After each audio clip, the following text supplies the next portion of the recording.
I signed up for a drug trial on the dark web. The side effects are worse than they told us. Alright, so this is going to sound completely insane, but I need to get this out there. I honestly don't care if anyone believes me. I just need to tell someone what happened. Maybe it'll help me process it. Maybe it'll serve as a warning to someone else out there who might be as desperate as I was. So, about 2 months ago, I was in a bad spot. Bills were piling up, rent was overdue, and I was living off ramen noodles and the occasional sandwich from the convenience store. I'd lost my job a few months earlier, and no matter how many resumes I sent out, no one was biting. I was spiraling, and fast. One night, I was scrolling through the internet, trying to distract myself from the gnawing anxiety in my chest. You know how it is, mindlessly going from one page to the next. Somewhere in the middle of a late-night dive, I stumbled across a link to a forum on the deep web. Now, I'm no stranger to the internet, but I'd never actually gone that deep. You always hear stories about the dark web, horror stories mostly. But at that moment, I didn't care. I clicked the link. The forum itself was pretty underwhelming at first. Just a bunch of people talking about shady deals and illegal stuff I had no interest in. But then I found a thread titled, Easy Cash, Drug Trials, $10,000 minimum, guaranteed. I hesitated. I wasn't stupid. I knew this wasn't going to be legit, but the promise of that kind of money made me click. What's the harm in looking, right? Worst case, I figure out it's a scam and move on.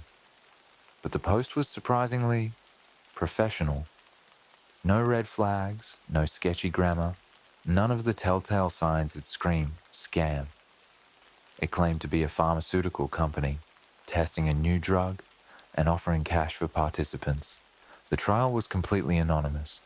No background checks, no paperwork, just show up and get paid. There was a link at the bottom to apply. I know, it sounds ridiculous, but you have to understand, I was desperate. That kind of money could have turned everything around for me. I figured, if it was a scam, I'd just back out when things started to feel wrong. So, I clicked the link. It took me to a bare-bones website with a simple form. Age, gender, basic health information. I filled it out without thinking too hard about it, hit submit, and then sat there, staring at my screen like an idiot, waiting for something to happen. I didn't have to wait long. Not 5 minutes later, I got an email. No subject line, no fancy company logo, just a plain message telling me I'd been accepted. They attached the address of a clinic and a time to show up the next day. It was a place I'd never heard of, some industrial district on the outskirts of town. At that point, I was still half expecting it to be a scam. Maybe I'd show up and no one would be there, and I'd just laugh at myself for even considering it. But when I looked up the address, it existed. It was a real building. I barely slept that night. My brain was buzzing with a mix of excitement and dread. The money would be a game changer, but something about the whole thing felt off. The anonymity, the location. Why would a legitimate company need to operate in the shadows like this? The next day, I pulled up to the address they gave me. The building was old, run down, one of those places that looks like it hasn't been touched in decades. No signs, no branding, just a plain, grey warehouse. My nerves were on fire. I almost turned the car around, but then I thought about my bank account and those overdue bills. This was my shot. I parked and headed toward the door. The second I stepped inside, I felt like I'd made a huge mistake. The inside was just as cold and unwelcoming as the exterior. Fluorescent lights buzzed overhead, casting everything in this sickly, greenish glow. A woman in a lab coat was sitting behind a desk, her eyes scanning me like she already knew everything about me. "Here for the trial?" she asked. her voice devoid of any emotion. I nodded, trying to keep my hands from shaking. She handed me a clipboard with a waiver on it. Dense legal text, most of it medical jargon that made zero sense to me. I skimmed it, but I wasn't in the mindset to understand anything. Besides, my focus was on the number, $10,000. It was written right there, staring back at me like a lifeline. I signed the form. "Wait here," she said, pointing to a row of cheap plastic chairs lining the wall. "Someone will come get you." I sat down, my knee bouncing nervously as I waited. It wasn't long before a man in another lab coat came out and called my name. He led me through a maze of hallways, deeper into the building, the air growing colder with every step. We finally reached a small, sterile room with a single chair in the center and a tray of medical equipment off to the side. "Sit," he instructed, pointing at the chair. I did as he said. My stomach was in knots and my mouth was dry as sandpaper. He didn't say much after that, just tied a rubber band around my arm, swabbed it with alcohol, and inserted an IV. The needle stung, but I was too tense to even flinch. "This is just the first dose," he said, glancing at his watch. "You'll be monitored over the next few days. Expect mild side effects, but nothing serious." Nothing serious. Those were the last words I remember him saying before I felt a cold sensation spreading through my veins. My vision blurred, and before I knew it, the world faded to black. I woke up in my apartment the next morning. At first, I thought it had been a dream, some weird fever dream brought on by too much stress. But when I looked at my arm, the tiny puncture from the IV was still there. My phone buzzed on the nightstand. Another email from them. "Day 1. Report any unusual side effects." That's when I noticed the bruising on my arm. It wasn't normal bruising. It was dark, almost black, spreading like ink under my skin. I shrugged it off at first. After all, they did say there'd be side effects. But what I didn't know, what I couldn't have known, was that this was just the beginning. I didn't think much of the bruise at first. Sure, it was darker than any bruise I'd ever had, but after getting stuck with a needle, it made sense, right? I figured it was just a reaction to the IV. Still, that blackish color, it bothered me. But I wasn't about to freak out over a bruise. I had bigger things to worry about, like when the money was going to hit my account. The rest of that day was strangely uneventful. No dizziness, no nausea, none of the side effects they'd warned me about. I was even starting to think I'd lucked out. By the time the sun went down, I almost convinced myself that everything was going to be fine. That's when I noticed the smell. It started as this faint, sour scent, like something had gone bad in the kitchen. I thought maybe I'd left some food out or forgotten to take out the trash. But after searching the entire apartment, I couldn't find the source. The smell wasn't coming from the kitchen or anywhere else.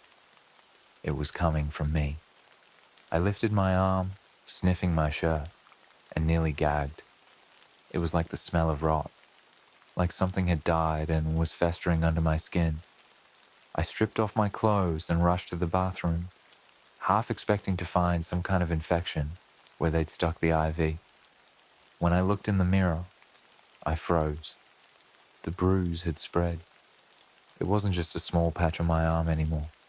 It had grown, snaking its way up my arm, creeping across my chest. The veins beneath my skin were visible now, thick and black, like they were filled with ink instead of blood. I touched the spot where the bruise started, and my skin felt cold. Not the kind of cold you get from a drafty room. This was deep, bone-chilling cold. My heart was racing. I grabbed my phone, my hands shaking as I snapped a few pictures of the bruises. I figured if I had to go back to the clinic, I needed proof that something wasn't right.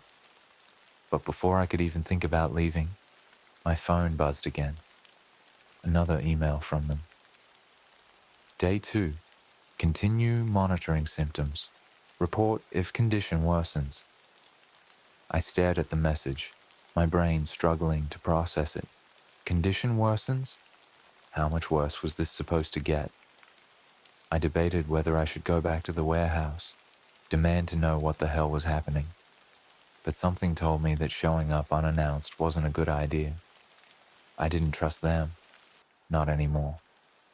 And that feeling of dread that had been gnawing at me since I signed up, it was getting stronger. I decided to sleep it off. Maybe whatever they'd injected me with was just working its way out of my system. Maybe by morning, the bruises would fade and the smell would go away. But that night, I barely slept. The smell was unbearable, like something was rotting from the inside out.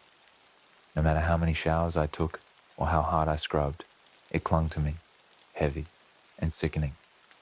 Worse, every time I closed my eyes, I felt something moving under my skin. At first, I thought I was imagining it, but the longer I lay there, the more certain I became. It wasn't just my veins that were darkening.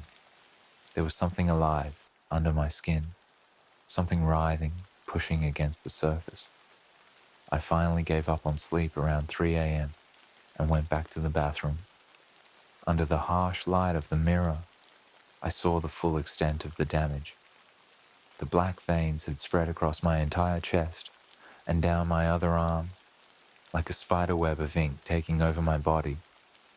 Worse, the skin around the veins was starting to crack, little fissures forming like dry earth. I could see something glistening inside the cracks, a dark, oily substance that oozed when I pressed too hard. I tried not to panic. I told myself it was just a reaction to the drug. Maybe they'd pushed my body too far, but it was fixable. I could go to the ER if it got worse. There had to be something they could do. Then came the sound. A low, wet squelch from somewhere deep in my chest. I froze, holding my breath, straining to listen.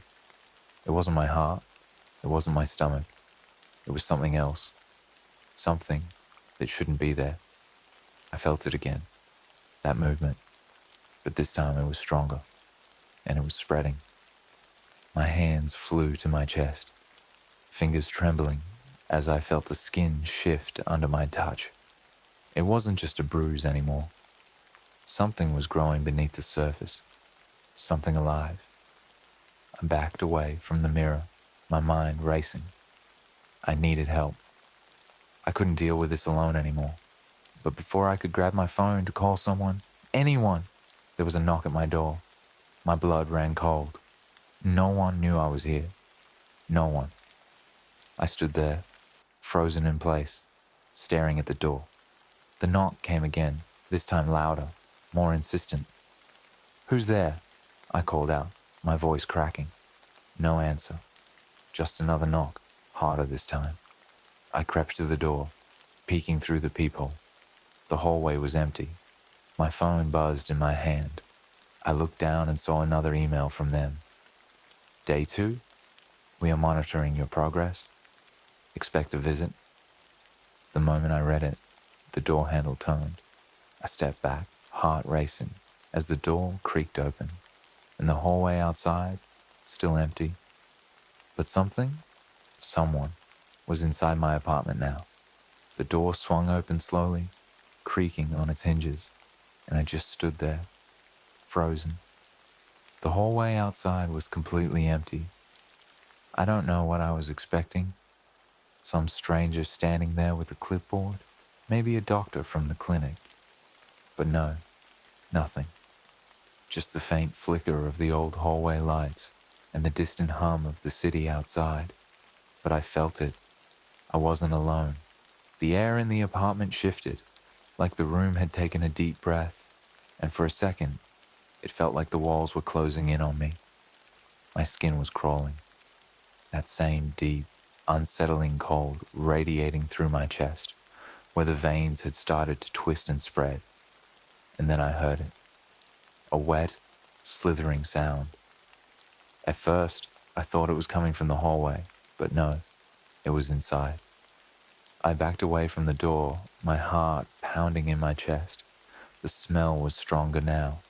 That same rotting stench I'd noticed earlier, only thicker, like something dead had been festering in the walls for days. I gagged, covering my nose with the sleeve of my shirt, but it didn't help. The stench was coming from me. I closed the door, but it didn't matter. The sound, whatever it was still there, and it was getting louder. A soft, wet, dragging noise, like something was crawling, slithering, just out of sight. I turned, and that's when I saw it. There, in the corner of the living room, just beyond the edge of the light, something was moving. It was subtle at first, like the shadows themselves were shifting. But as my eyes adjusted, I realized it wasn't a trick of the light. There was something there. It was low to the ground, moving slowly, almost deliberately, like it was dragging itself across the floor. I couldn't make out its shape, but I could see it glisten in the dim light, wet, shiny and pulsing, with that same unnatural rhythm I'd felt under my skin. I took a step back, my throat tight with fear. My mind was screaming at me to run, to get out, but my legs wouldn't move. I couldn't take my eyes off it. Then it stopped. For a moment, everything was silent. The thing in the corner was completely still, and I dare to hope that maybe, just maybe, it wasn't real. Maybe I was hallucinating. Maybe the drug was messing with my head, showing me things that weren't really there. But then it moved again, and this time, it rose. Slowly, it lifted itself off the ground, unfolding like some grotesque flower blooming in the darkness. It didn't have a shape, not really. It was more like a mass of twisting tendrils, all slick, with that same black, oily substance that had been oozing from my veins. It pulsed in the dim light, each movement sending ripples through its form, as if it was breathing. I stepped back, my heart racing, but I couldn't take my eyes off it. My whole body was trembling, my skin cold and clammy, but I didn't dare move any closer. Then it spoke. Not with words, but with a feeling, a deep, resonating hum that vibrated through the room, through my chest, through the very air I was breathing. It wasn't a sound I could hear with my ears, but I felt it, like a pressure building inside my skull, pushing against my brain, forcing me to listen. "You are one of us now," the voice said, though it didn't really speak. The words were more like thoughts pressing into my mind. "You accepted the change." I stumbled back, shaking my head, trying to clear the invasive thoughts. No, I didn't. I didn't agree to this. The thing in the corner pulsed again, its tendrils shifting, reaching out toward me. "You took the drug. You signed the contract. You allowed us in." My stomach churned, bile rising in my throat. This wasn't happening. This couldn't be happening. What are you?" I barely managed to croak out. "We are the new form," it answered, the hum growing louder, more insistent. "A higher existence. You will become like us." I backed up until I hit the wall, panic surging through me. My chest was heaving, my pulse racing. I could feel my skin tingling, that same cold spreading faster now, wrapping itself around my bones. My hands flew to my chest, where the black veins had stretched and coiled beneath the surface. They were pulsing now, in sync with the thing in front of me.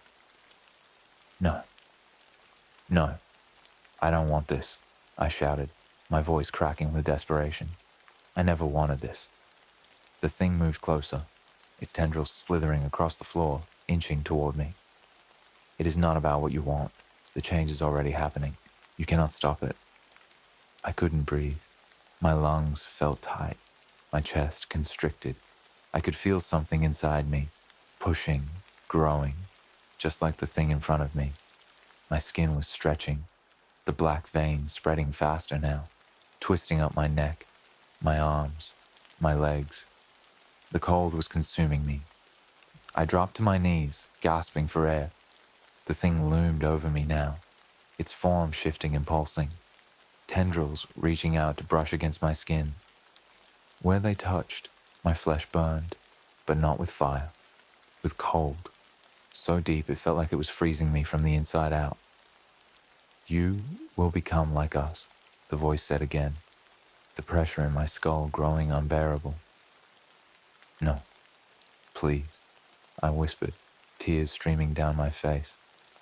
I don't want this, but it didn't care.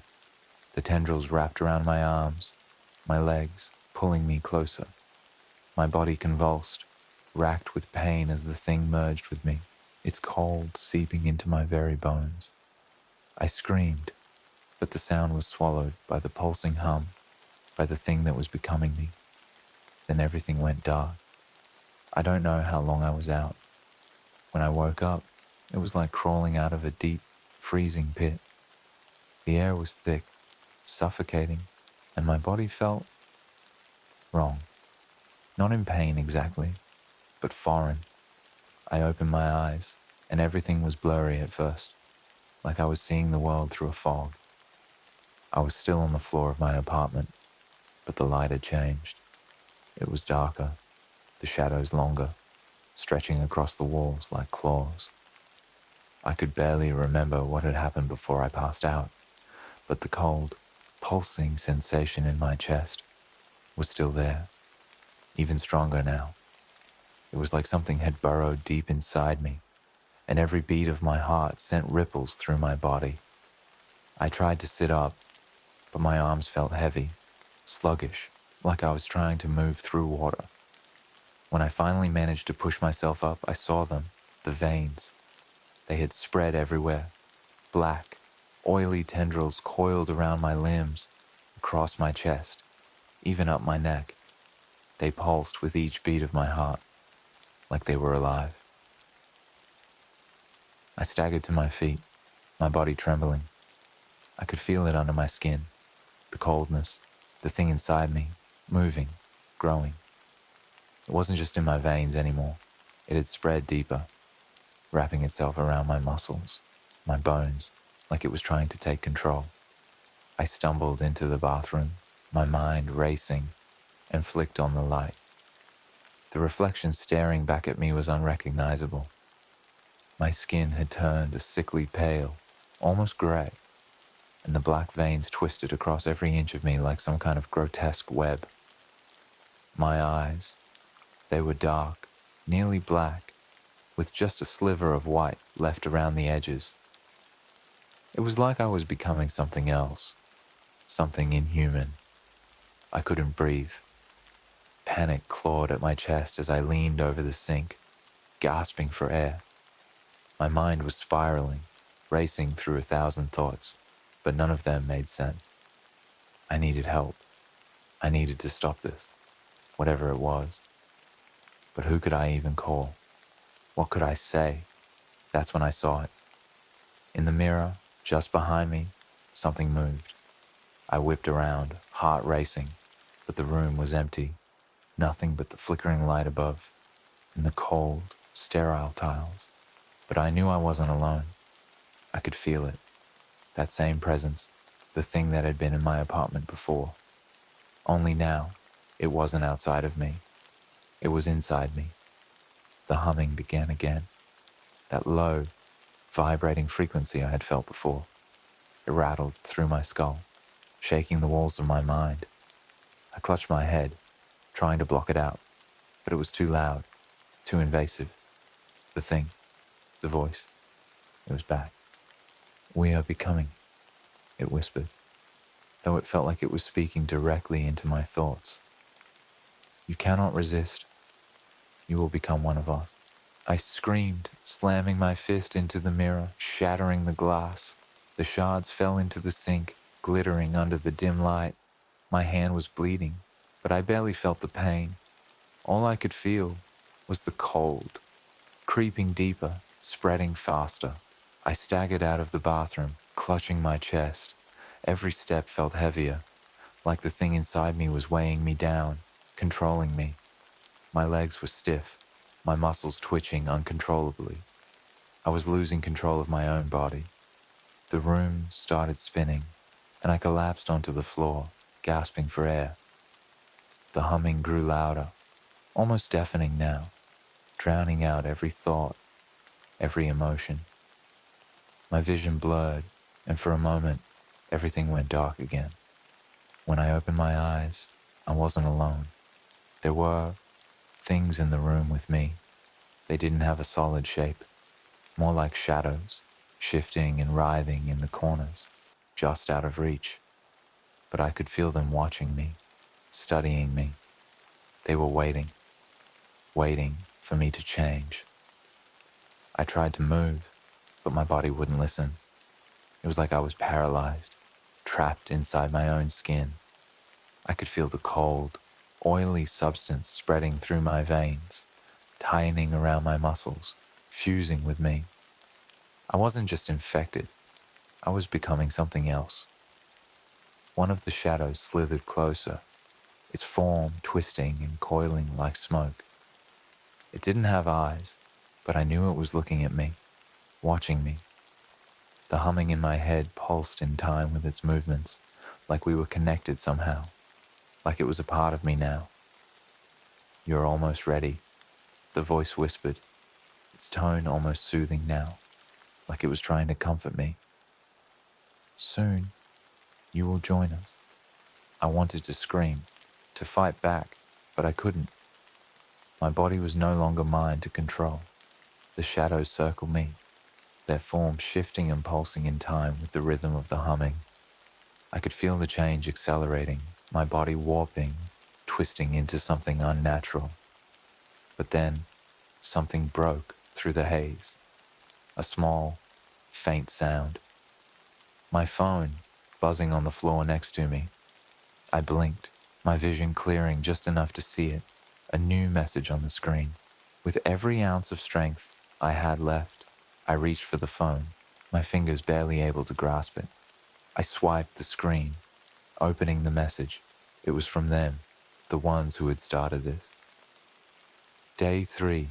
Final phase begins. Prepare for full transformation. My blood ran cold. This was it. This was what they had planned all along. I wasn't just a subject in their drug trial. I was their experiment. They weren't testing a drug. They were testing us. Testing how far they could push us before we lost ourselves completely. Before we became something else. The message on my phone blurred as my vision wavered, but I could still make out those chilling words.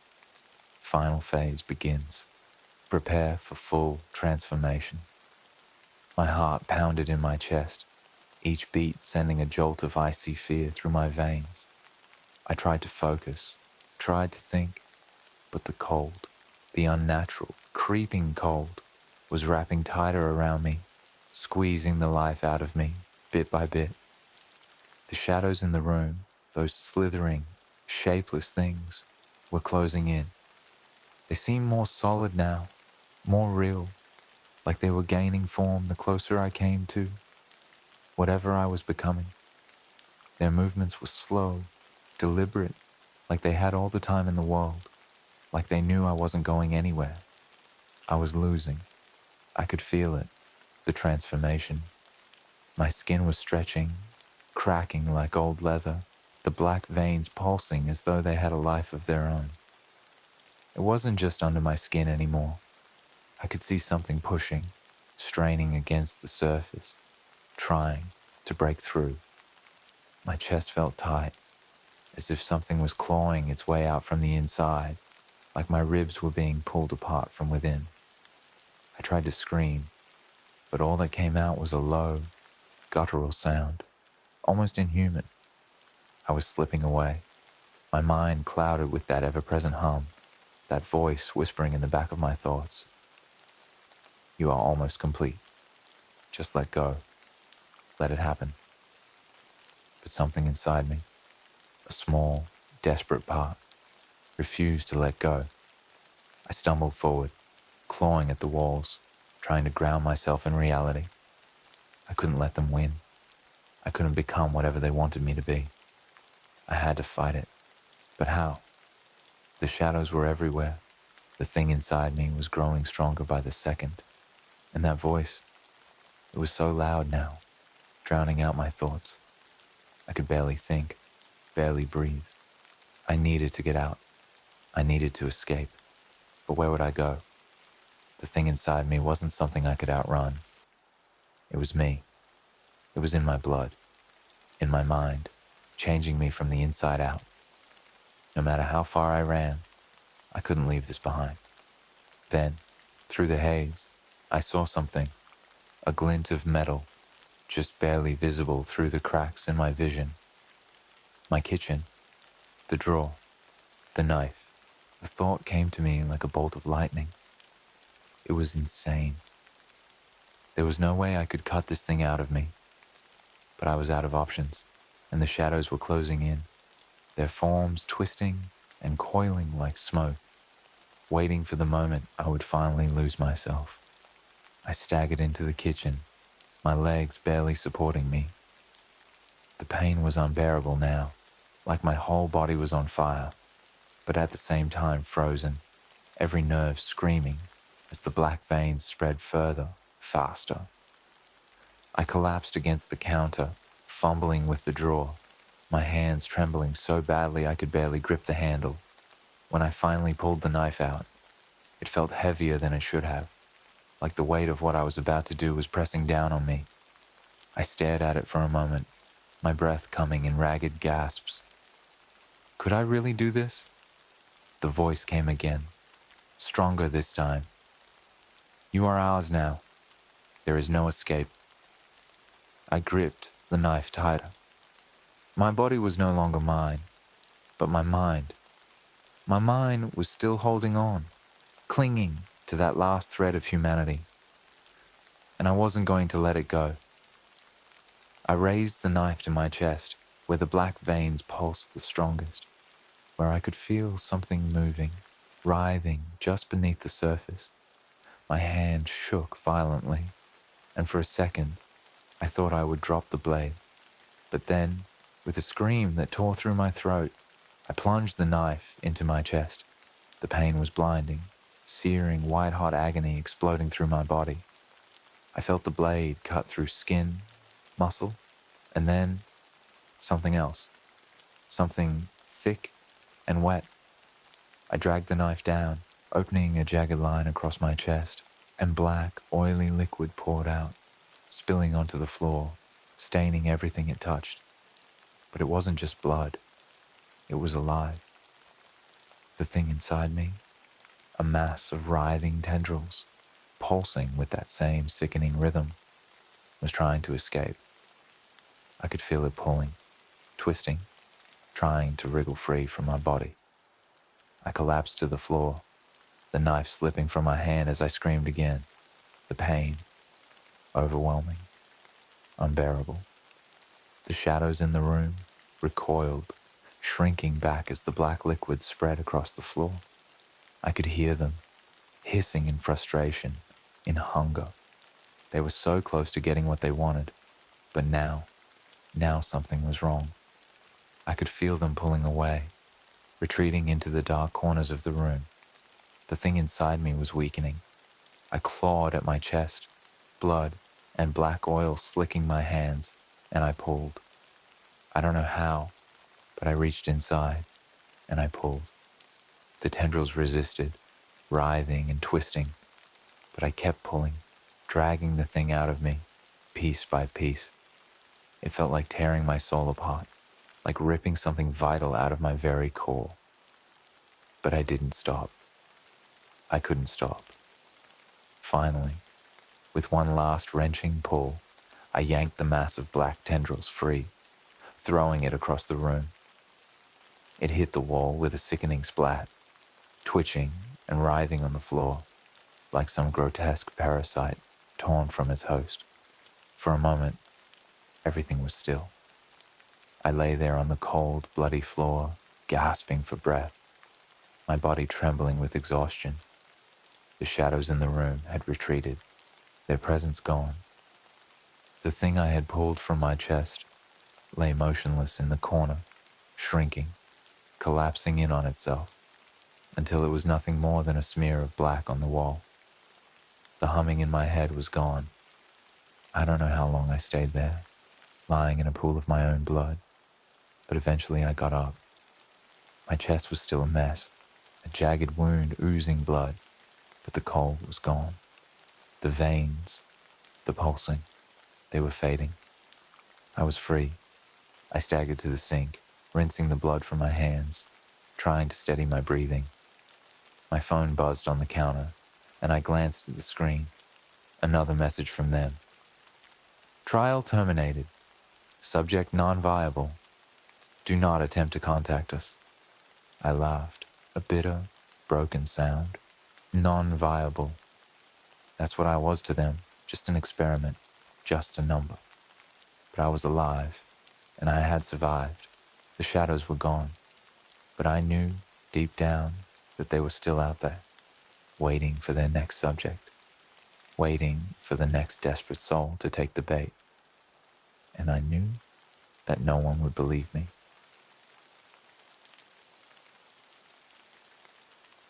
I sold a piece of my soul on the dark web for extra cash.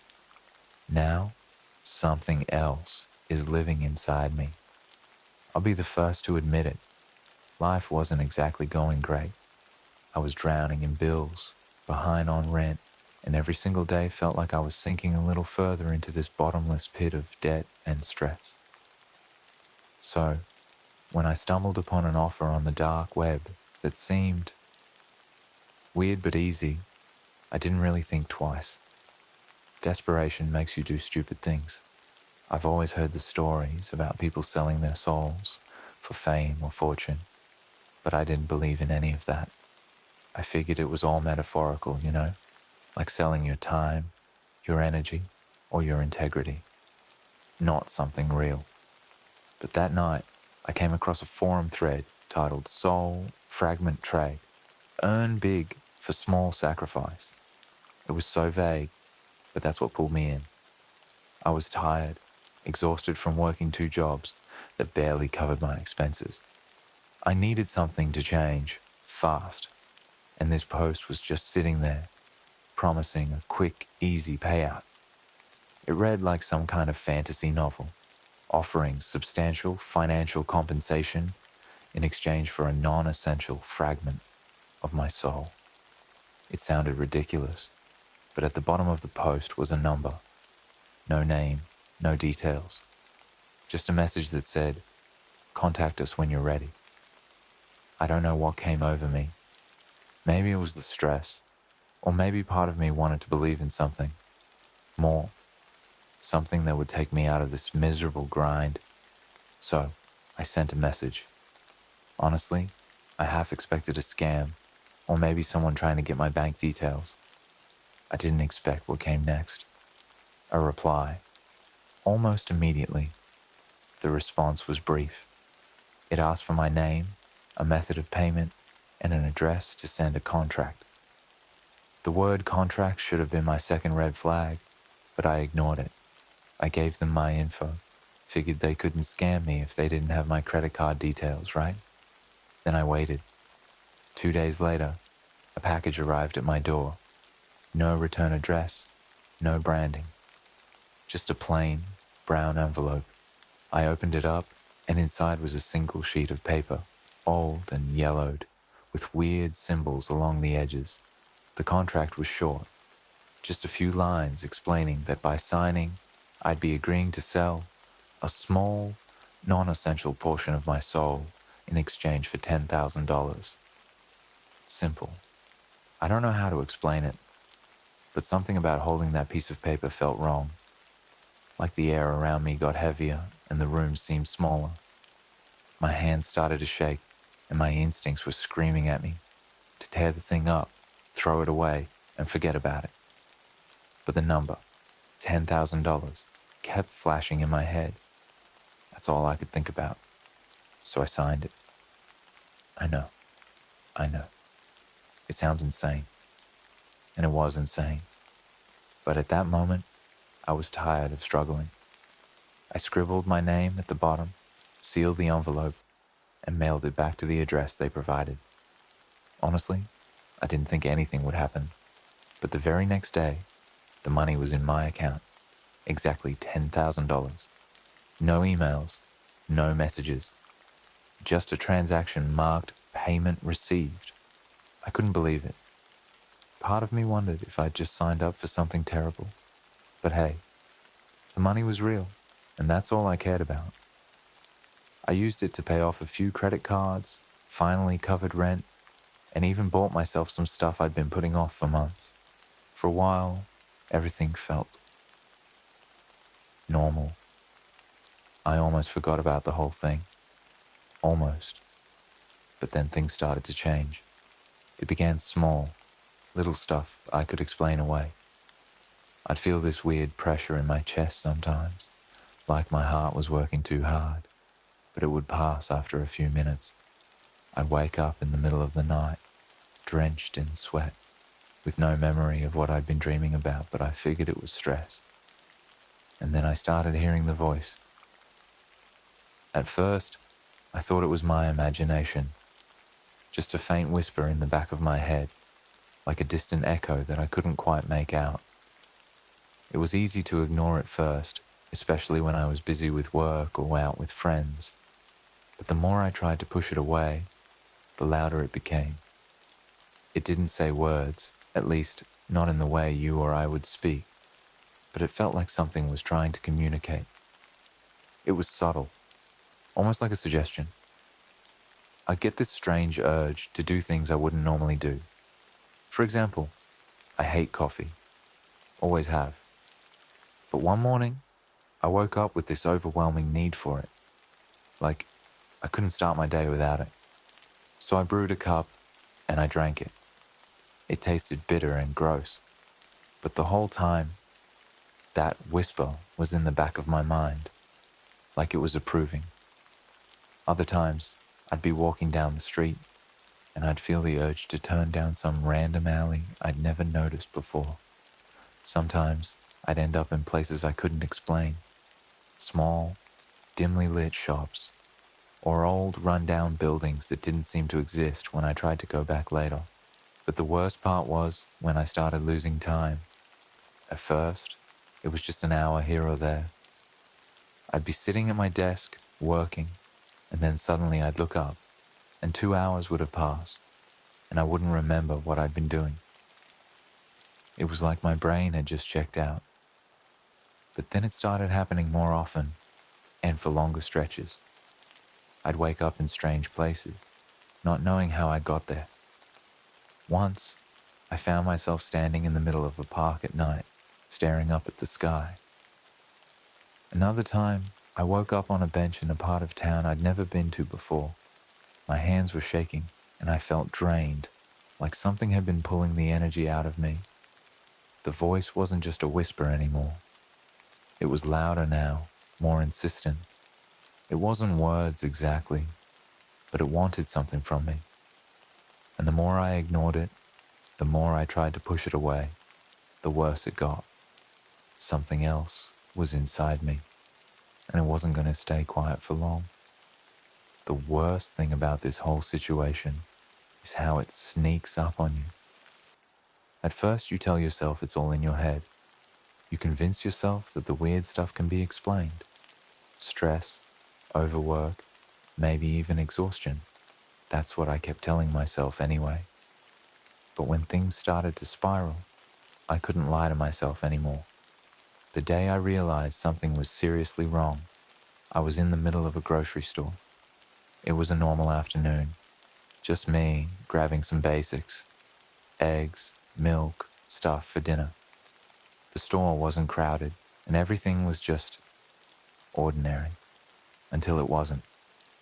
I was standing in one of the aisles, comparing prices for some pasta, when I felt it. That urge again. It was like a subtle pressure in my chest. almost like an itch I couldn't scratch. The voice, the presence, started whispering, louder this time, but still in that strange, abstract way that wasn't really words. It was more like a push, a demand. I ignored it at first. I'd gotten used to doing that. But the longer I stood there, the stronger the feeling got. I started sweating, gripping the car like it was the only thing keeping me grounded. I could feel my heart pounding in my ears, and my vision blurred slightly. I knew I should leave, but I couldn't move. The whisper turned into something more forceful. It wasn't just an urge now, it was commanding me. My hand reached out for something on the shelf without my permission. I didn't even look at what I grabbed. I just dropped it into my cart, my body moving on autopilot. The pressure in my chest eased a little after that, but it wasn't gone. The thing inside me was satisfied, but not for long. I finally made it to the checkout and threw everything on the conveyor belt, trying to keep my hands from shaking. The cashier gave me a weird look, probably because I was pale and sweating, like I'd just run a marathon. I couldn't even make eye contact with her. I just paid and left as quickly as I could, barely hearing the beep of the scanner as she rang up my items. Once I got home, I dumped the groceries onto the counter and started unpacking. I'd almost managed to push the whole thing out of my mind, convincing myself it was just another bad day. That's when I saw it. The thing I'd grabbed off the shelf without thinking. It was a knife. Not just any knife, but one of those huge butcher knives, the kind you see in horror movies. I had no reason to buy it. I wasn't even sure why I'd picked it up, but there it was, lying on my counter, gleaming under the kitchen light. And then that whisper came again, louder this time, like a pulse in the back of my skull. I felt sick. That night, I didn't sleep. I stayed up, pacing my apartment, listening to that damn whisper in my head. It was constant now, buzzing beneath my thoughts like static. The knife sat on the counter, untouched, but I could feel its presence, like it was watching me. Or maybe it wasn't the knife. Maybe it was the thing inside me. That's when I started noticing the changes. I don't just mean the way I felt, I mean the way I looked. It started subtly, like everything else. A bruise on my arm that I didn't remember getting, or a small cut on my hand that I couldn't explain. Then, the bruises became more frequent, darker, spreading across my skin in patches. The cuts got deeper. I'd wake up with marks I couldn't explain, like scratches or punctures. My skin looked paler, more fragile, like something was draining me from the inside.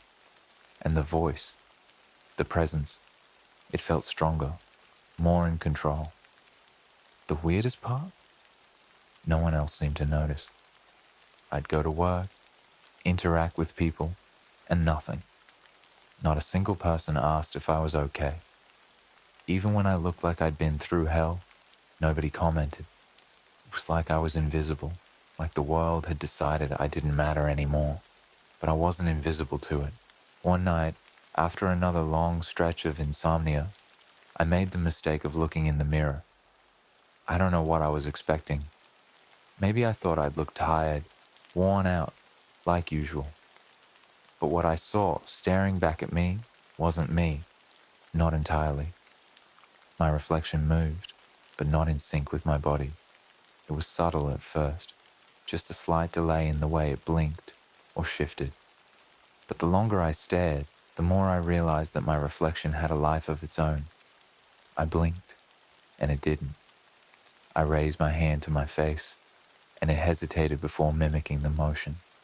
I stepped back, and it leaned forward, its eyes boring into mine with an intensity that made my stomach churn.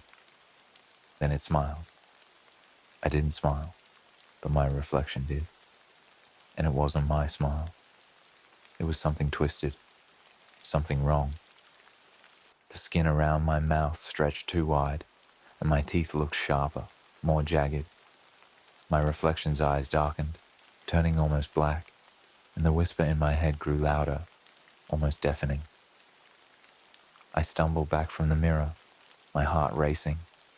My reflection, it just stood there, smiling at me, like it knew something I didn't, like it was waiting for something, waiting for me to slip, to let it in.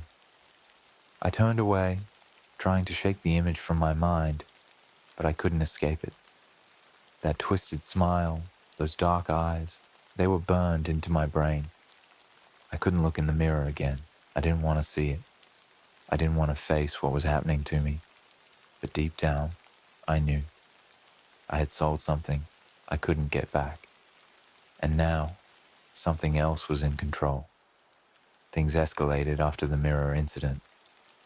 I tried to pretend everything was normal, but deep down, I knew something was seriously wrong. The voice wasn't just a whisper in the back of my mind anymore. It was like it had wormed its way into every corner of my thoughts, its presence growing stronger, more demanding. The changes in my body didn't stop either. The bruises and cuts were becoming more frequent, and every time I thought I'd figured out a pattern, they'd show up somewhere new. Once, I woke up with deep scratches down my back, like something had clawed at me during the night. But there was no blood, no pain, just the marks, dark and angry, like reminders of something that had happened while I wasn't fully aware. It was worse when I wasn't alone. Being around people felt unbearable. My co-workers, the barista at the coffee shop, random strangers on the street, they all seemed to sense something. They'd look at me out of the corner of their eyes, but no one ever said anything. It was like I'd become this ghost, floating through the world, while something far darker was taking root inside me. One night, I decided I needed answers. It was probably stupid, but desperation does that to you. I thought maybe, just maybe, I could find out who or what I'd actually sold that piece of my soul to. There had to be someone on the dark web who knew more about this, so I logged back in. I hadn't touched the dark web since the transaction. Part of me was terrified to even go back, like clicking that link again would somehow make everything worse.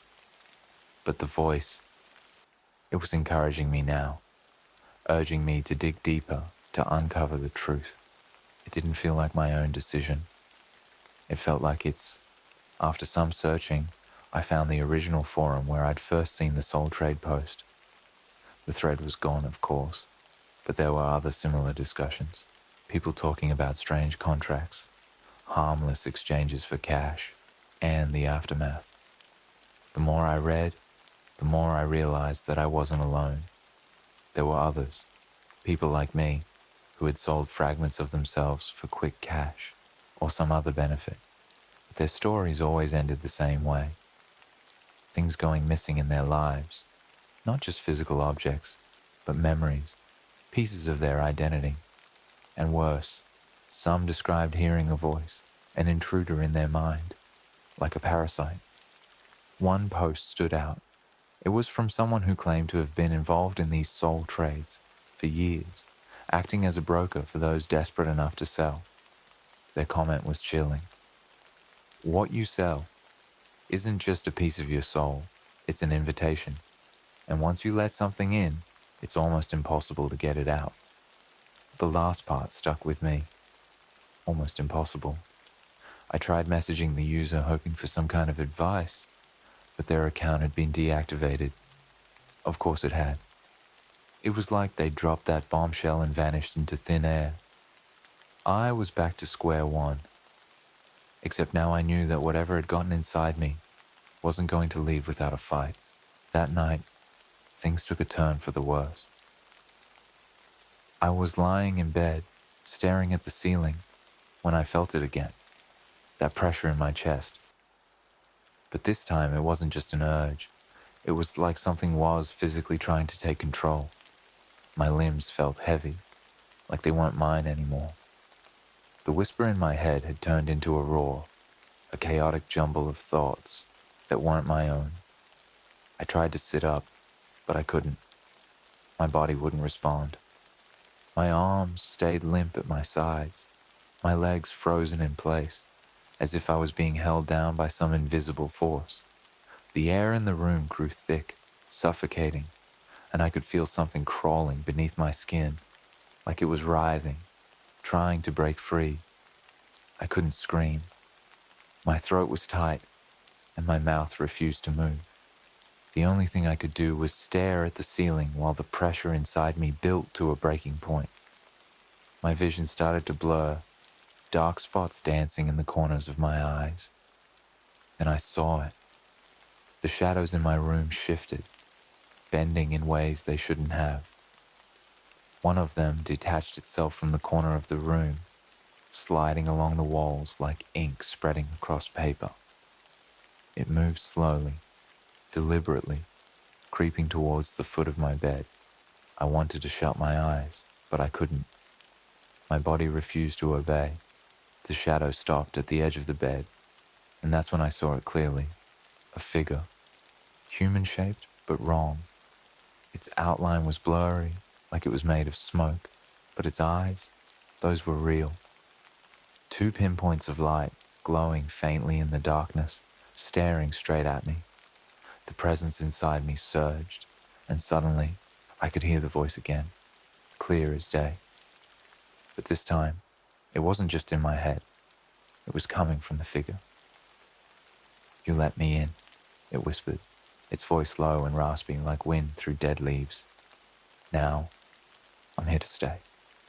I wanted to scream, to fight back, but I was powerless.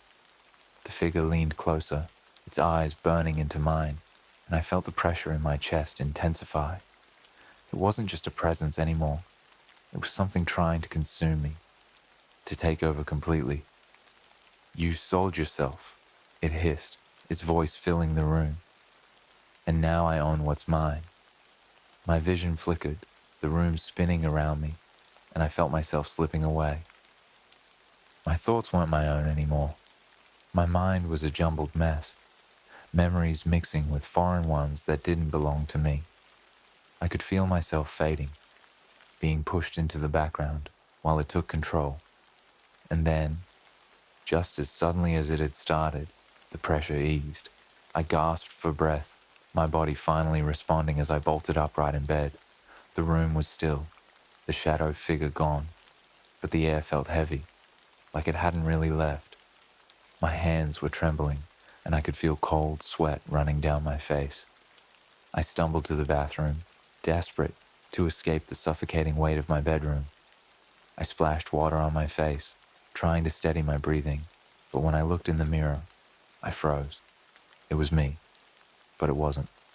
My reflection stared back, expressionless. No smile this time, no delayed movements. Just me, standing there dripping water onto the sink. But something in the eyes, something was off. Dark, empty, almost like they were hollow. The whisper returned, soft but unmistakable.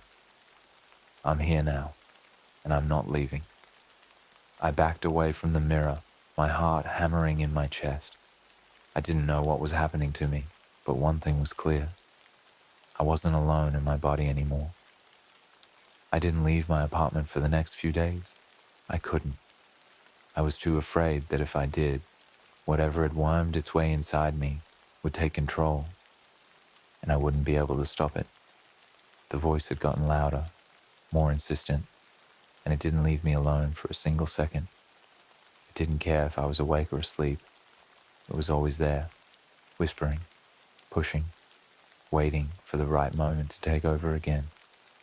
Sleep was impossible. Every time I closed my eyes, I'd see that shadowy figure from the foot of my bed.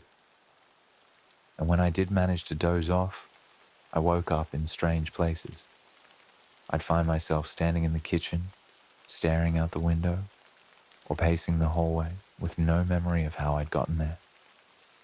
It felt like someone, or something, was using my body while I wasn't looking. I was losing time again.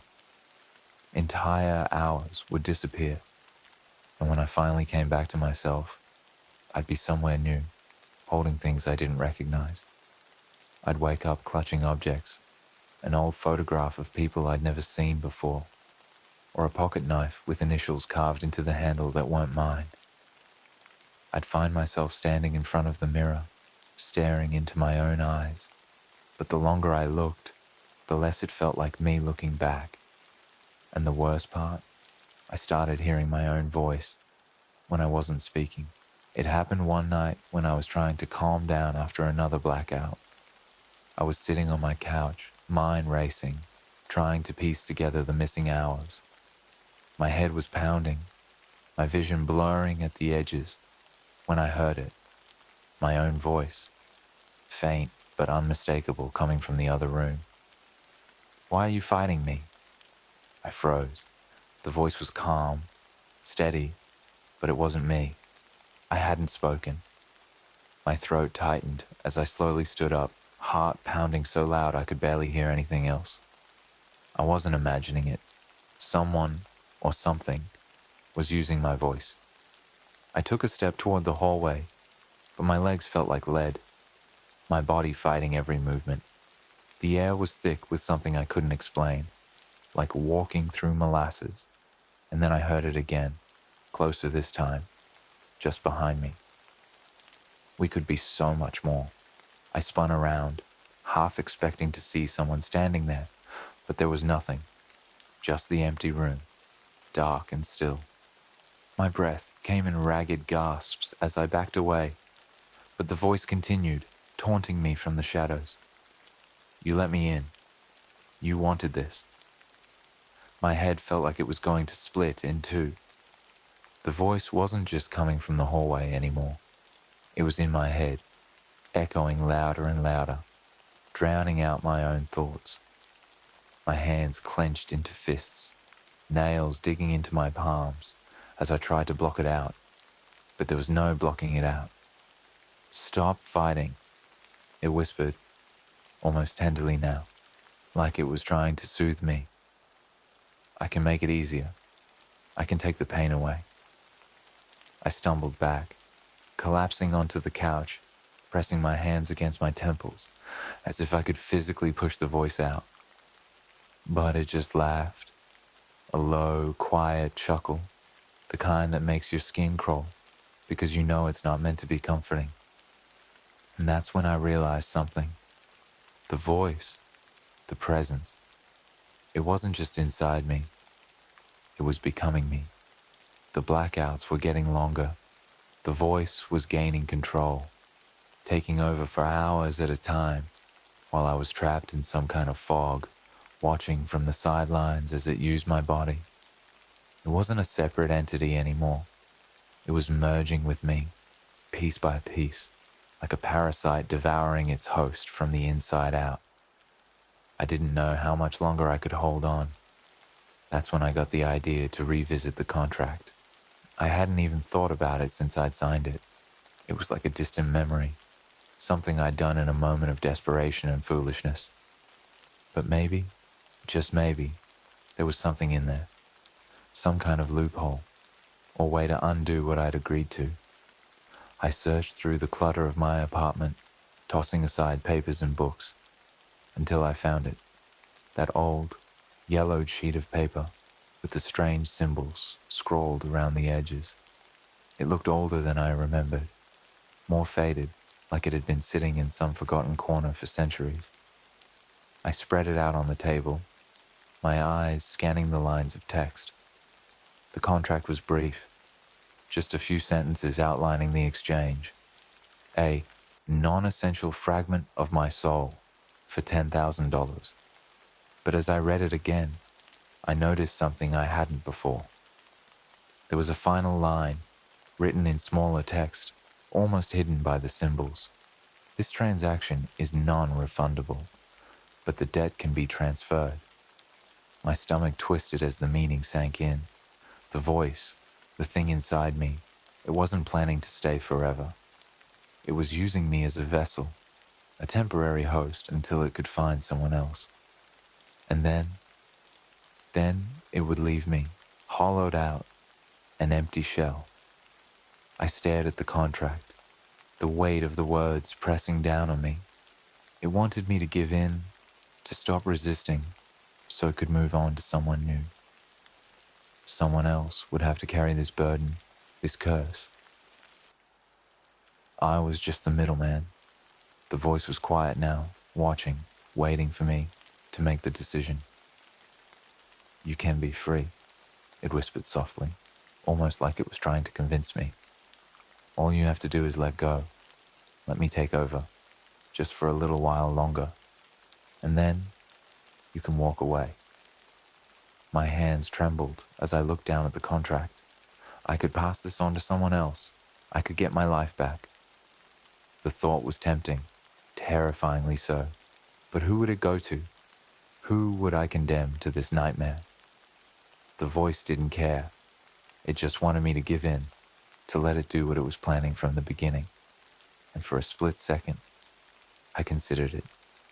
But then, I remembered the figure at the foot of my bed, the dark eyes, the twisted smile, and I knew I couldn't.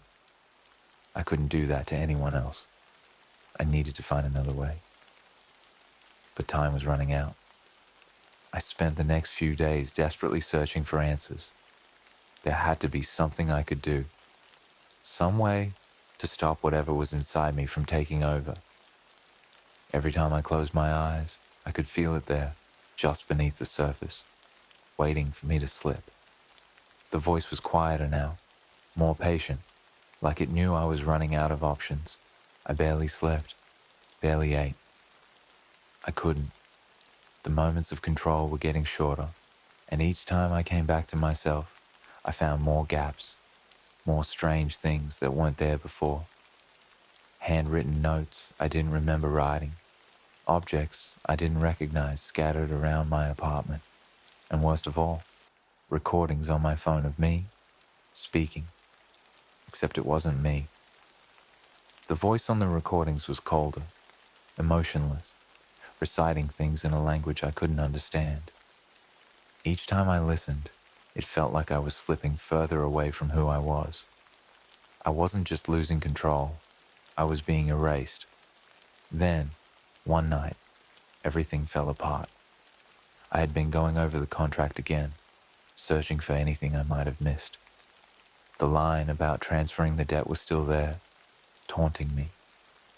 The voice whispered in the back of my mind, urging me to pass the burden on to someone else, to save myself, but I couldn't. I wouldn't.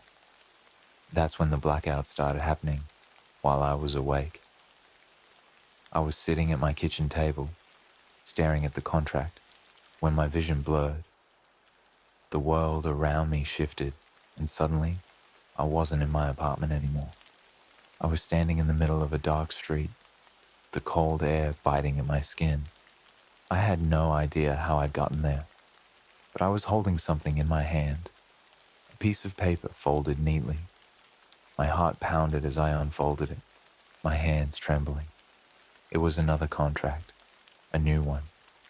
My name was at the top, just like before, but this time, there was a second line beneath it, a blank space waiting to be filled. The voice returned, stronger now, wrapping around my thoughts like a vice. You know what to do, it whispered, its tone dripping with confidence. Just sign the name, pass it on. You'll be free. I looked around, the street dark and empty, the shadows stretching out like claws around me. I knew what the voice wanted. It wanted me to choose someone, anyone, a name, a face. It didn't matter. All I had to do was write it down, and I'd be rid of this thing. I'd be free. But I couldn't do it. I dropped the paper, my stomach twisting with disgust. The voice snarled in my head, furious now, its patience finally snapping. The pressure in my chest returned, crushing, suffocating. I gasped for breath, but it felt like something was pressing down on me, squeezing the life out of me. You can't resist forever, it hissed. I will take what's mine.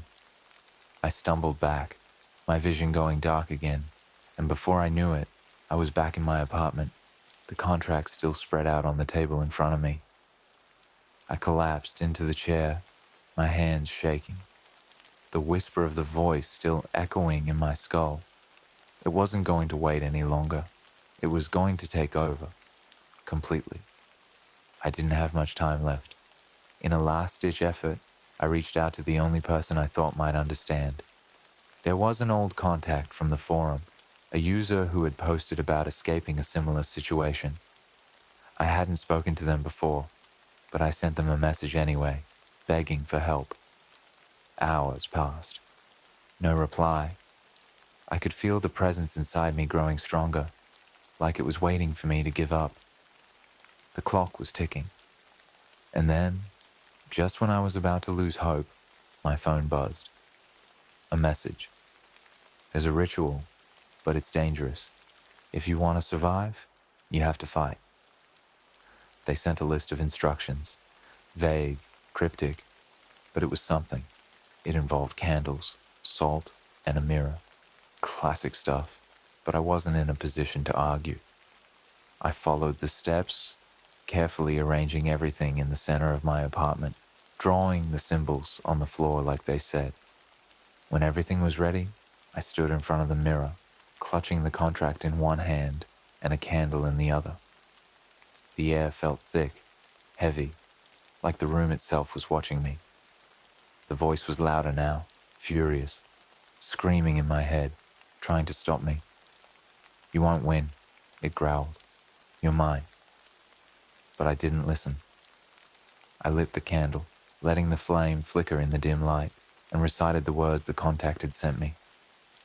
They were old, guttural, foreign to my tongue, but I pushed through, my voice steady despite the fear clawing at me. The reflection in the mirror began to ripple, distorting, and for a moment, I saw it. The figure. The same shadowy thing that had stood at the foot of my bed.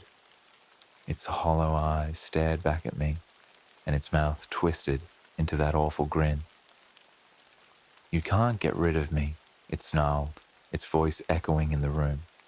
But I kept going, repeating the words, louder now, as the figure in the mirror writhed, its form flickering like static. The pressure in my chest intensified like it was trying to crush me from the inside out. My vision blurred, and for a second, I thought I might pass out. Then, with a final shout, I tore the contract in half. The mirror shattered. The voice, it screamed, a deafening, inhuman wail that pierced through my skull, and then silence. The air went still. The pressure lifted. I collapsed to the floor, gasping for breath, my body shaking.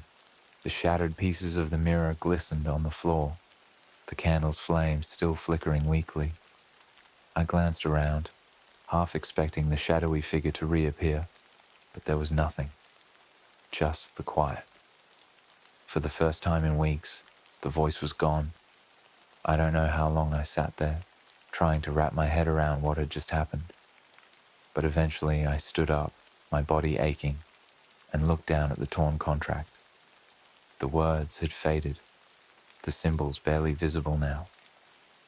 I was free, or at least I thought I was. But every now and then, when I'm alone and the room is quiet, I still feel it. A faint pressure in my chest, a whisper in the back of my mind. It's weaker now, distant, but it's there. And I know one thing for sure. Whatever I let in, it's never really gone.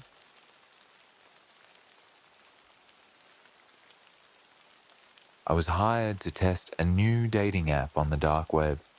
I matched with someone who died last year. It started with an email. I was sitting at my desk, halfway through another mind-numbing day at work, when the notification popped up. The subject line read, "Job opportunity, easy money for app testing." Normally, I would have deleted it, probably just spam, but something about it caught my attention. The offer sounded strange, but oddly intriguing.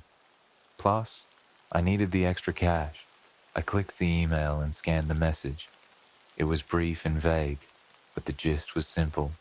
Test a new app and provide feedback. The app, called Connect, was described as an experimental dating platform that was in beta testing. The only catch was that it was being launched on the dark web, which immediately set off a red flag in my mind. Why would anyone launch a dating app on the dark web? That part didn't make sense, but the offer was enticing. $1,000 just for signing up, plus more if I completed the testing period. For someone drowning in bills, it felt like an easy decision. I figured it was just some edgy marketing tactic to draw in curious users. Worst case, I could always back out if things got sketchy. Against my better judgment, I replied to the email, and within minutes, I got a response. The instructions were simple but unsettling. I had to download a Tor browser to access the app and follow the link they provided. They assured me it was safe. As safe as it can get on the dark web, the message said, with a winking emoji that somehow made me more nervous. That night, after a few hours of second guessing, I finally downloaded the Tor browser and entered the link. The site that popped up was simple, almost bare bones, with a single button in the middle that read, Download, Connect. I hesitated. My gut told me to stop, to walk away, but curiosity got the better of me. I clicked the button, and the app installed on my phone in seconds. There were no splash screens, no logos, just a login page with a username and password field. I hadn't created an account yet, but the email had included login credentials. I typed them in and hit enter. The app loaded up quickly, and I was greeted with a minimalist interface that looked like any other dating app. Profiles with photos, brief descriptions, and the usual swipe left or right mechanism. It felt surprisingly normal for something I had just pulled off the dark web. Maybe I'd been overthinking it. For the first few days, nothing weird happened. The app functioned like any other dating platform. I swiped through profiles, some with normal descriptions, others more cryptic or empty. Most of the matches felt like bots or people who didn't seem interested in a real connection, which I figured was typical for a beta app. Then, I matched with her. Her profile picture was the first thing that caught my eye. It wasn't the usual posed selfie or overly polished photo you'd expect on a dating app. It was candid, a blurry image of a woman sitting on a park bench, staring into the distance. There was something haunting about it, like it had been taken without her knowing. Her profile name was just Eli, and the bio was empty except for a single emoji, candle. I almost swiped left, but something made me stop. I stared at her picture for what felt like minutes, drawn in by something I couldn't explain. Finally, I swiped right. Instant match. That wasn't unusual in itself. On these apps, matches often happened immediately, but the message that popped up right after was, "You shouldn't have done that." I blinked, unsure if I had read it correctly. The message was gone as quickly as it had appeared, replaced by a new notification. Eli has sent you a message. I opened the chat, my pulse quickening. Her message was simple. Hello, I know you. A chill ran down my spine. I typed back, trying to brush off the unease. Do I know you? She responded almost instantly. Not yet. The conversation felt wrong from the start, but I couldn't explain why. I asked her where she was from, what she did, the usual small talk. Her responses were vague, almost cryptic. She kept steering the conversation back to me, asking about my life, my family, my routine. I figured it was just someone trying to mess with me, but the way she phrased her questions was unsettling, like she already knew the answers. That night, as I lay in bed, I couldn't stop thinking about the conversation. Something about it kept nagging at me. I chalked it up to the eerie atmosphere of the dark web and tried to push it out of my mind. But the next day, things got stranger. I woke up to a message from Eli. It was 3 a.m., and the message read, "Check the news today." There was no explanation, no context. I brushed it off as another weird attempt to creep me out. But when I checked my phone later that morning, I saw the headline, "Woman found dead in local park, unidentified, no leads." The park in the photo was the same one from Eli's profile picture. My heart skipped a beat. It couldn't be her. Could it? I told myself it was just a coincidence. There were thousands of parks, and blurry photos didn't mean anything. But the timing, it gnawed at me. Out of morbid curiosity, I sent her another message. "Who are you?" Her response came quickly, just like before. "You already know." I didn't know what to think. It was too bizarre, too unsettling to be real. But the next message changed everything. "You shouldn't have swiped right. She's been waiting." I stared at the message, my blood running cold. Who was she talking about?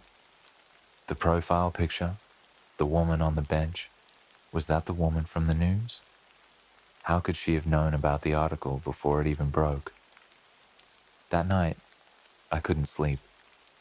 The darkened corners of my room felt alive, like something was watching. My phone buzzed on the nightstand, but I didn't want to check it. Not after everything. When I finally did, it was another message from Eli. "She's closer than you think." And just like that, the temperature in the room seemed to drop. I didn't sleep that night. I lay there, staring at the glow of my phone screen as the message from Eli stared back at me. "She's closer than you think." Every sound in my apartment felt amplified. The creak of the floorboards, the low hum of the refrigerator, the occasional shuffle from my upstairs neighbor. Each noise sent my pulse racing, as if something was moving just out of sight. I couldn't shake the feeling that someone or something was in the room with me. But that was ridiculous, right? It had to be. This was just some sick prank, a game designed to scare people for fun. The dark web had a reputation for attracting weirdos, and I was probably just the next target in their twisted little game. I tried to convince myself of that as I tossed and turned.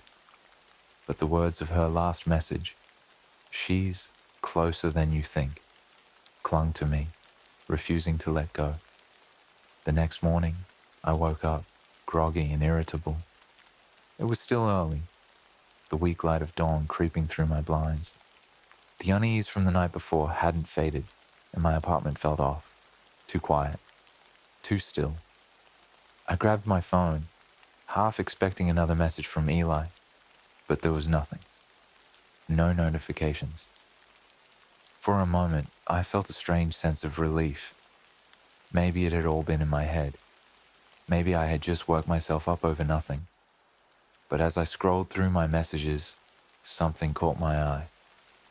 There was a photo in our chat, a new one I hadn't noticed before. My heart skipped a beat as I tapped on it, the image loading slowly.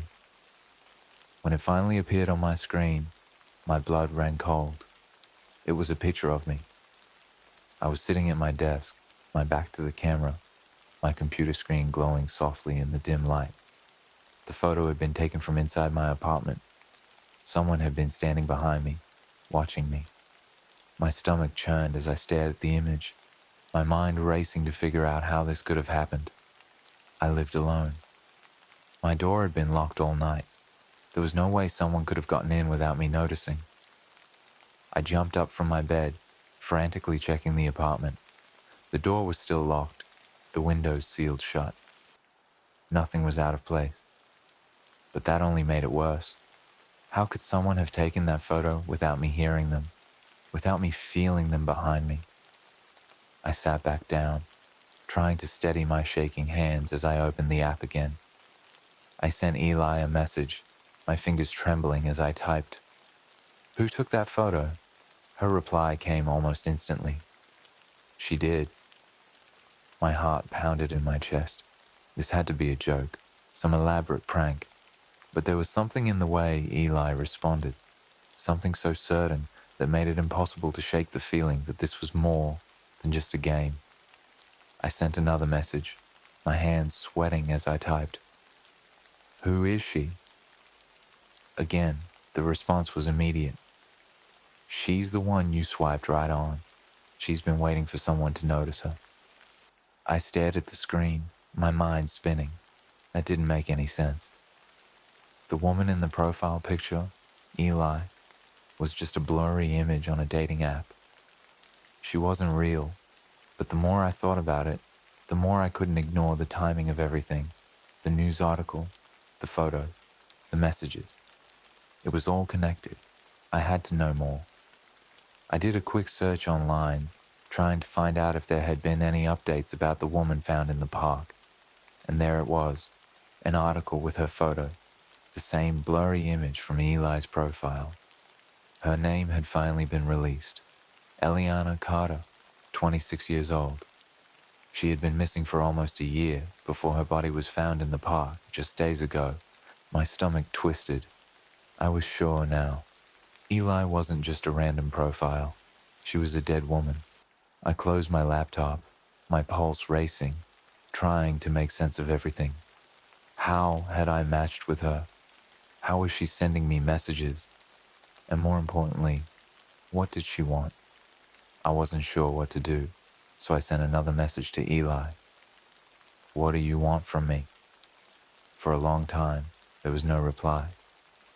The minutes stretched on, the silence in my apartment growing thicker with each passing second. Just when I was about to put my phone down, the screen lit up with her reply. "You shouldn't have matched with me. She's been waiting for someone to see her. Now she's found you." I dropped my phone, my hands trembling. This wasn't just a prank. There was something real and terrifying happening. I needed to get out of the apartment, clear my head, figure out what to do next. But as I stood up, something caught my eye. The photo of me at my desk was still open on my phone. I stared at it again, trying to see if I had missed something. That's when I saw it. A figure, barely visible in the reflection of my computer screen. Someone had been standing behind me. My heart pounded in my chest as I looked around the room, my breath coming in shallow gasps. The room was empty, but I couldn't shake the feeling that I wasn't alone. I grabbed my phone and typed another message, my fingers shaking.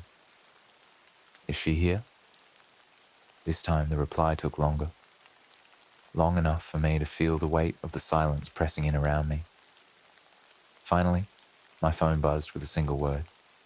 "Yes." The air in the room felt colder, heavier, like it was closing in on me. I could hear my pulse pounding in my ears, each beat growing louder and louder. I stood there, frozen, as the shadows in the corners of the room seemed to shift.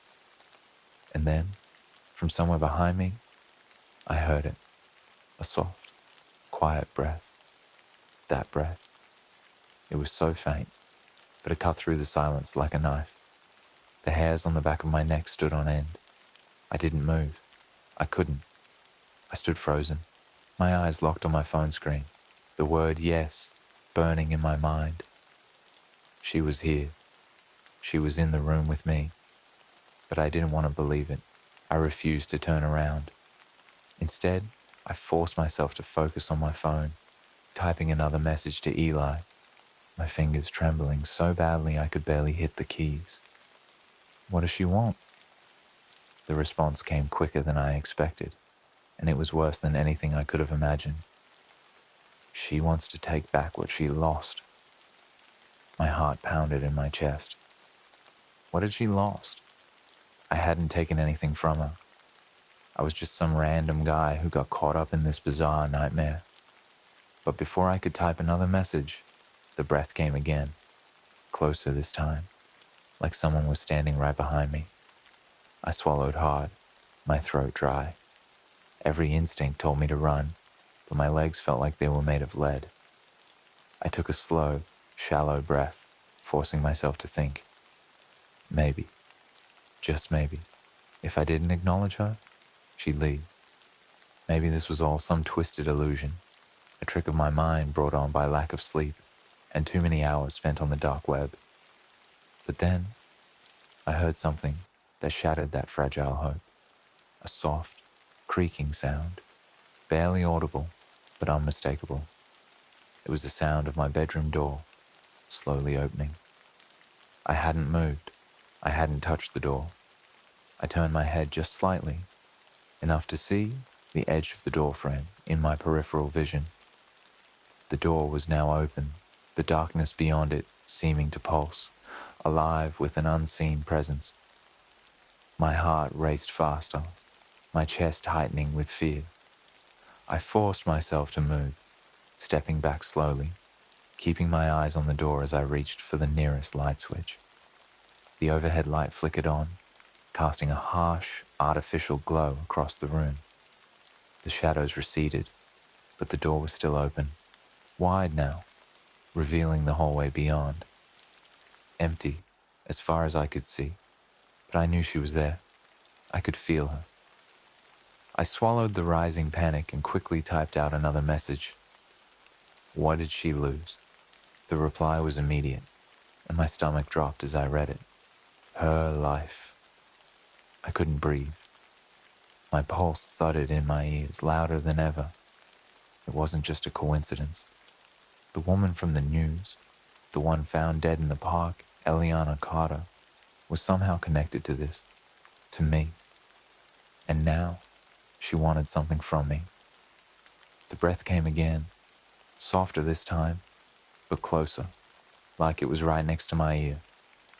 My skin crawled, and every muscle in my body tensed as I took a step toward the door, toward the light of the hallway. I had to get out of the apartment. Whatever was happening, it wasn't safe here. I grabbed my jacket, my phone still clutched tightly in my hand, and bolted toward the door. But the moment I reached the hallway, I froze. She was standing there. I couldn't see her face. Her head was bowed slightly, her hair falling over her features in dark, tangled strands. But I knew it was her, the same woman from the profile picture, the same blurry figure from the news. She was wearing the same dress, white, stained with mud, and something darker, something that looked like blood. For a second, I thought I was dreaming. I thought maybe I had fallen asleep in front of my computer, that this was all some twisted nightmare. But no matter how hard I blinked, she didn't disappear. She just stood there, perfectly still, blocking my path. I took a step back, my heart slamming against my ribs. What do you want? I whispered, my voice shaking. She didn't answer. Her head lifted slightly, and for the first time I saw her eyes. They were empty, hollow. Not just in the metaphorical sense. Her eyes were gone. Nothing but dark, gaping sockets staring back at me. My stomach turned, and I stumbled back, my mind screaming at me to run, to do anything but stand there frozen in terror. Then, she moved. It wasn't a normal movement. It was jerky, unnatural, like she was being dragged forward by some unseen force. One moment, she was standing at the far end of the hallway. The next, she was inches away from me, her head tilting, her hollow eyes staring right into mine. I gasped, stumbling back into the living room. My phone slipped from my hand, clattering onto the floor. The air felt colder now, the chill wrapping around me like a noose. I tried to scream, but no sound came out. All I could do was stare as she stood over me, her head cocked unnaturally to the side, her mouth opening slowly. That breath again, rasping and hollow, filled the room. Then she whispered, her voice like a distant echo. I've been waiting for you. I couldn't take it anymore. I bolted for the door, yanking it open with shaking hands and sprinting out into the hallway. My feet pounded against the floor as I raced down the stairs, not daring to look back. The thought of her standing there watching me was enough to send waves of terror crashing through me. When I finally burst through the front door of my building and into the cold night air, I stopped, gasping for breath, my heart hammering in my chest. The street was empty, quiet, and for a brief moment, I felt a sense of relief. I was outside. I was safe. But then my phone buzzed in my pocket. I hesitated, my hands shaking as I pulled it out. Another message from Eli. "You can't run. She's with you now." I felt my blood run cold. I glanced around the empty street, half expecting to see her standing there in the shadows. But there was nothing, just the distant hum of the city and the soft rustle of the wind. I wanted to scream, to throw my phone away, but I knew it wouldn't change anything. She wasn't just in the apartment. She wasn't confined to a single place. She was with me. I didn't go back to my apartment that night. I wandered the streets, my heart still racing, unsure of where to go or what to do. Every shadow felt like it was hiding her. Every gust of wind carried her breath. I couldn't shake the feeling that she was still there, watching, just waiting for the right moment to reach out again. My phone buzzed in my hand, and I jumped, nearly dropping it. Another message from Eli. "You can't run forever. She'll find you, wherever you go."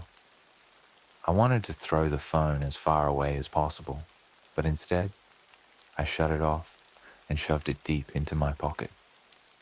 If I couldn't see her messages, maybe I could pretend this wasn't happening.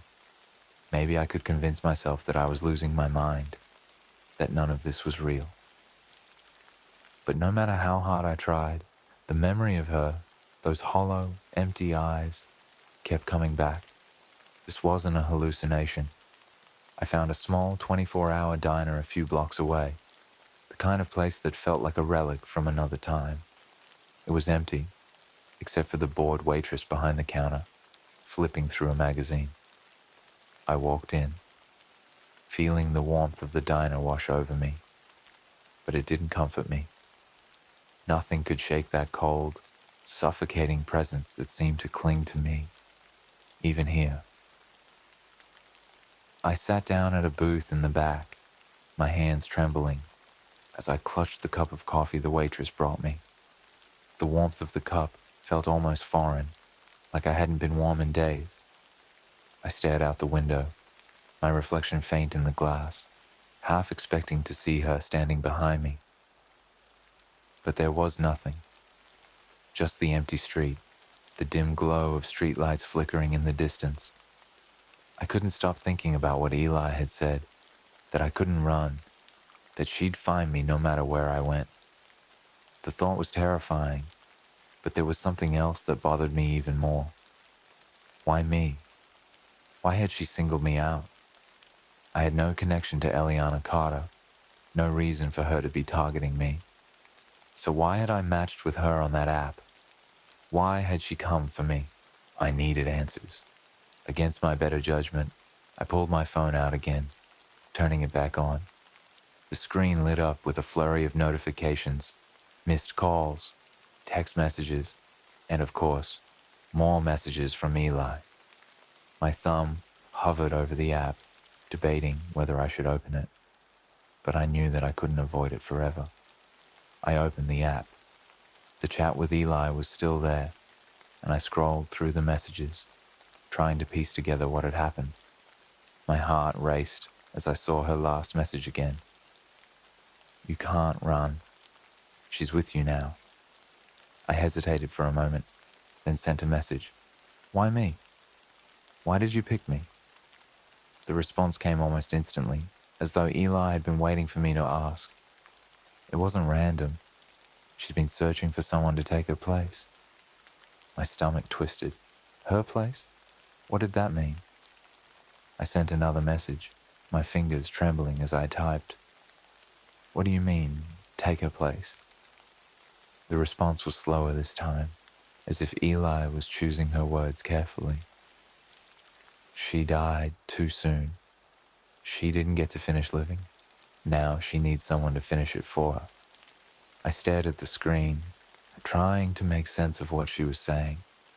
This wasn't just some ghost haunting me. She wanted more than that. She wanted my life. The realization hit me like a punch to the gut. Eliana Carter had died, but she wasn't done with this world.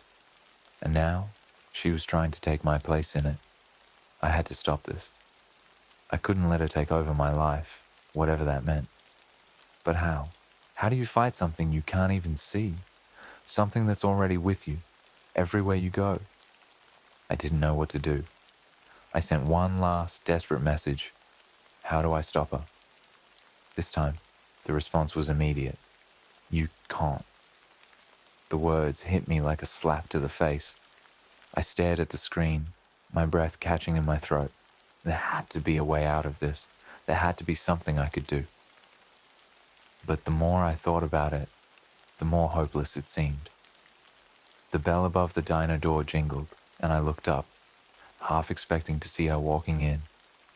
But it was just another late-night customer, a man in his 50s who barely glanced at me as he shuffled to the counter. I tried to calm myself, taking slow, deep breaths, but the panic was building. It felt like the walls were closing in on me. I needed help. I pulled up a search engine on my phone and typed in Eliana Carter, hoping to find something, anything that could give me more information. There wasn't much, just the same few news articles about her disappearance and the discovery of her body.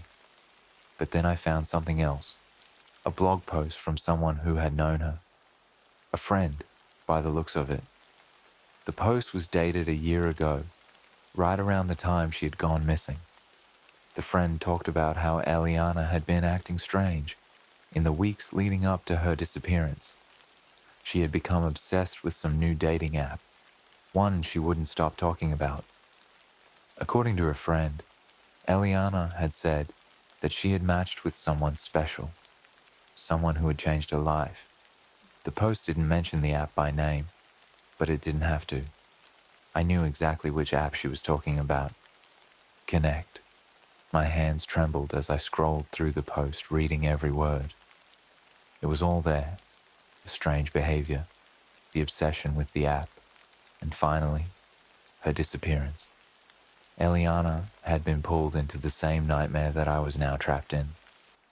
She had matched with someone or something that had taken her life, and now she was trying to do the same to me. I needed to delete the app. That was my only chance. If I could just get rid of it, maybe I could sever the connection. Maybe I could finally be free. I opened the app one last time, my finger hovering over the settings. I was about to delete it when a new message appeared on the screen. It's too late. The message wasn't from Eli. It was from a new profile, and the name on the profile was mine. My blood ran cold as I stared at the screen. The profile that had sent the message, it was me. My name, my picture, everything. But I hadn't made it. I hadn't even seen it before this moment. A sickening feeling crept up my spine, a sensation like my identity was slipping through my fingers. Another message popped up from the profile, my profile. You're already hers. I dropped the phone onto the table as if it had burned me, my pulse hammering in my ears. What did that even mean? My thoughts spiraled, but one thing was clear. This wasn't just about matching with Eliana anymore. This was about becoming her. I stood up from the booth so fast that the chair screeched across the floor, earning a glance from the waitress. I needed to get out of the diner, out of the suffocating air that seemed to thicken with every second. The walls felt too close, the lights too bright, everything pressing in on me. I shoved my phone into my pocket and headed for the door, practically running outside into the cold night. The streets were still empty, eerily quiet. For a second, I felt a sliver of relief, until I realized that I couldn't feel the phone in my pocket anymore. Panic shot through me as I patted down my jacket, my jeans. It was gone. I could have sworn I'd just put it away, but it was as if it had disappeared entirely. The streetlights flickered, and I heard it again. That faint, raspy breath. I spun around, my heart pounding, but there was no one there. The street was as empty as before, but I could feel it. Her. She was here. I wasn't alone. My body screamed at me to run, to leave everything behind, but I was rooted to the spot. And then I saw her. Eliana stood at the end of the street, her figure barely illuminated by the flickering streetlight. She wasn't moving, but the way she stood, the way her head tilted, the way her body seemed to sway slightly, as if caught in an invisible breeze, it was wrong. Terribly wrong. The dress she wore was torn and stained, her hair wild and covering most of her face, but I didn't need to see her eyes to know she was looking straight at me. I stepped back, my legs trembling beneath me. "What do you want from me?" I called out, my voice breaking. She didn't answer. She didn't need to. I already knew. She wanted my life, my identity. She wanted to take back the time she'd lost. And now, with that cursed app, she'd found a way to do it. I turned and ran. I didn't know where I was going, only that I needed to get as far away from her as possible. The night air was cold against my skin, my breath coming in short, desperate gasps. My footsteps echoed against the pavement, but no matter how fast I ran, I could feel her behind me, her presence creeping closer with every step. The city streets blurred as I ran, the familiar buildings warping in the corners of my vision. I didn't stop until I reached a small alleyway, hidden away from the street. I leaned against the wall, trying to catch my breath, but it was no use. The fear was consuming me, choking me from the inside. I pulled my phone out of my pocket, except somehow it was back in my hand. As if it had never disappeared at all. My fingers shook as I opened the app, knowing what I would find before the screen even loaded.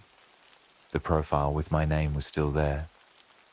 And now, instead of messages, there was something worse. A new photo. It was of me. I was standing in the alley, right where I was now, looking terrified. But the photo was wrong.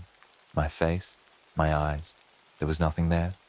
No emotion, no life. Just the hollow, empty expression I had seen in Eliana's eyes. A message appeared below the photo. "She's already taken you. You just haven't realized it yet." I dropped the phone, my body trembling as the truth hit me like a tidal wave. This wasn't just some haunting. It was a transfer, a possession. Eliana was taking my place, slowly but surely, and there was nothing I could do to stop it. I had let her in the moment I swiped right on that profile. Now I was fading, slipping out of my own life. I stumbled forward, my head spinning. My reflection in the windows of nearby buildings no longer looked like me. It was still my body, but my face, it was different. Pale, expressionless, and hollow. Like I was already halfway gone. I tried to scream, but my voice caught in my throat. I collapsed to the ground, my mind slipping further away with each passing second. The world around me felt distant, like I was watching it through a fog. The city lights, the buildings, the sounds, they were all fading. And then, just as the darkness began to swallow me completely, I saw her again. Eliana stood over me, her face no longer hidden by her hair. She looked like me now, exactly like me. Same clothes, same face, same everything. It was like looking into a twisted mirror.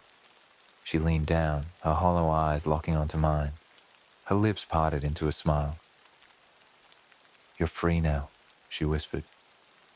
But I wasn't free. I was gone. Eliana had taken my place, and there was nothing left of me. And as I sank into the cold, dark void, I realized what the app had really been all along. It wasn't a dating app. It was a way for the dead to return, and I had swiped right.